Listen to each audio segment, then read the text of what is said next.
new shades. Who's this? 1 week post the operation now, L5S1. Getting up and down out of bed way easier now. Still a little bit sore, still limping a little bit, still got some tightness in the hamstring and the glute. When I say tightness, it's like, it doesn't feel like muscular tightness, like a tight hamstring. It feels like it's the nerve and everything still kind of pulling a little bit. I still have sensation in my toes, but I'm able to sit easier. It's not comfortable to sit, and it is still a little bit sore to sit down, but it used to be like if I sat in a chair for 2 minutes less, if I sat in a chair for 30 seconds, I'd know about it in those 30 seconds, and when I stood up I would be limping for the next 30 minutes probably, and I'm definitely doing a little bit better there now. Able to use the jacks, the toilet, for all you Americans. I'm able to use the jacks a little bit more comfortably, well, like just normally. Sleeping a little bit better. I'm able to get out of bed a little bit better. I'm able to get up and down off the floor a little bit more comfortably. Spending some time lying on my back on the floor. So yeah, gone pretty good so far. I hope that this rate of progression keeps going. Like, Jesus, if I keep improving.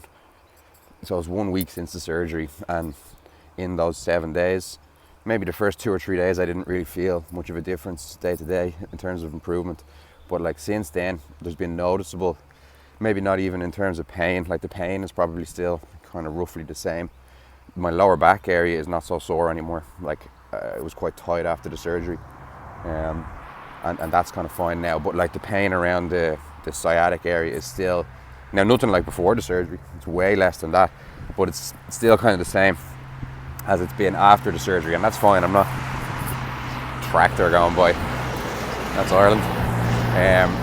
But yeah, it's not great, but it's definitely not as bad as it was before the surgery, and I hope that it keeps improving.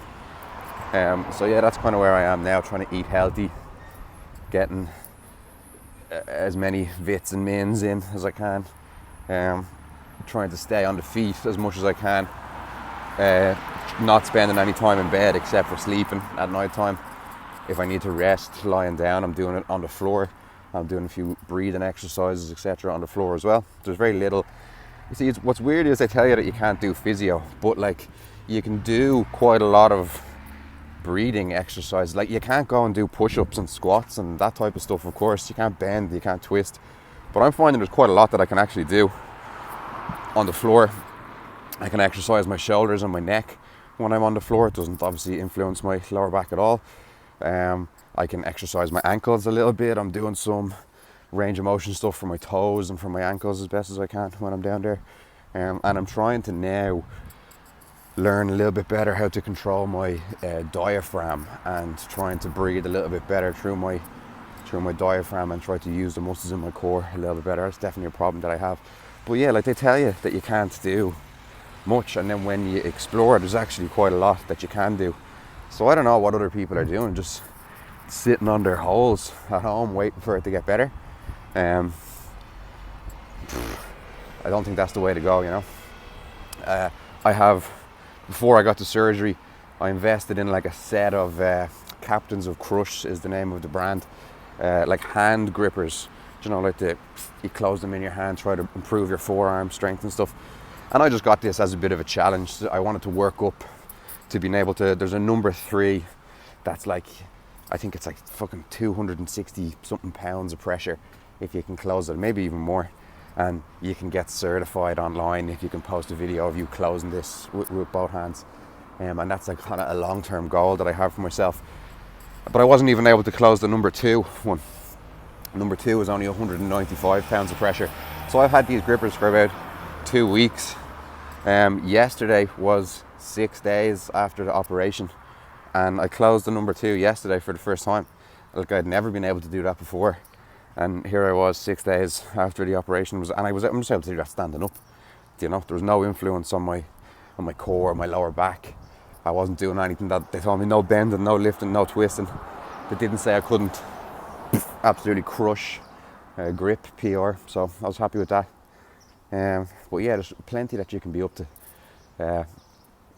even when I was even just walking, I'm trying to walk with good feet. I'm trying to keep my feet straight forward. I'm trying to keep my inside ankle bone up and high. Trying to keep everything in a line. I'm trying to keep my shoulders over my hips over my legs. I'm trying to stay good posture. So there's plenty to be practicing. And then why I wanted to make this little video is because I cannot believe how many people I've seen online.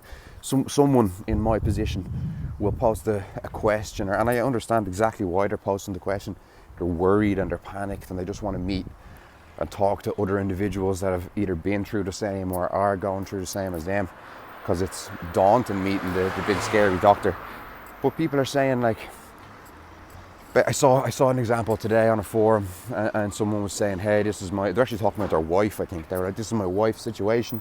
She's just back from the surgeon. The surgeon says the MRI results say she has like 3 absolutely fucked discs, and they're going to do surgery as soon as possible, like a laminectomy, which is basically the same operation as mine, the discectomy, except they have to like take out some of your bone as well, or like she needed a laminectomy on 1 and a discectomy on 2 discs or something like that. And then there's about 10 or 15 threads or comments in this thread saying, oh, well, of course the surgeon is going to want to do a surgery. That's how he makes his money. And like everyone is saying, hey, you should get this Stuart McGill's book. Stuart McGill, you know, your man with the mustache. You have to get Stuart McGill's back book. And it's like, fuck me, you guys got to be careful. Like this, like we've never met this person. And there's a surgeon, literally qualified expert surgeon, who says, here, I've seen your MRI and you need a surgery fucking quick. And then all these fuckers on the internet are like, no, you just need to get Stuart McGill's book and do a few bird dogs. It's like, lads, be careful with that. Obviously people have recommended that to me, but like not in the same way. It's good to recommend these things, of course, but no one recommended me Stuart McGill's book as an alternative to surgery. Like I got the surgery last Thursday. I didn't have any phone calls Wednesday night going, Chris, don't do the fucking chair, I'll send you this book, get onto Amazon. That's not how it works, lads. Of course this is good, but like Stuart McGill's book would have been good for me 5 years ago. I tried everything, guys. I tried the McGill stuff, I tried Mackenzie stuff, I tried absolutely everything, and it's just not right to like to just tell people. I think that's such a stupid argument, and it's one that I would have bought into as well, to be like, no, well, that's how the surgeon makes money, so of course he's going to tell you to get surgery. Yeah, fucking of course. And how do you think Stuart McGill makes money? Selling his fucking book. And how do you think the physio makes money? By doing physio on you. And how do you think the fucking personal trainer makes money? He gets you to do a few sit-ups. It's such a stupid argument. Of course the surgeon is going to tell you to do surgery. And that's exactly how I would have felt, and that's exactly how I would have behaved for a long time. With that exact reason, the surgeon doesn't know. The surgeon's just going to try to fuck you up, you know? But man, like, that's not the way. Obviously, I'm only 1 week out from my surgery here, so I can't speak to in my own situation, I can't speak to like the effectiveness of the treatment long term. But like, I tried everything. And you know me, like when I say I tried everything, I don't mean I did a plank for a couple of days and then decided that it didn't work.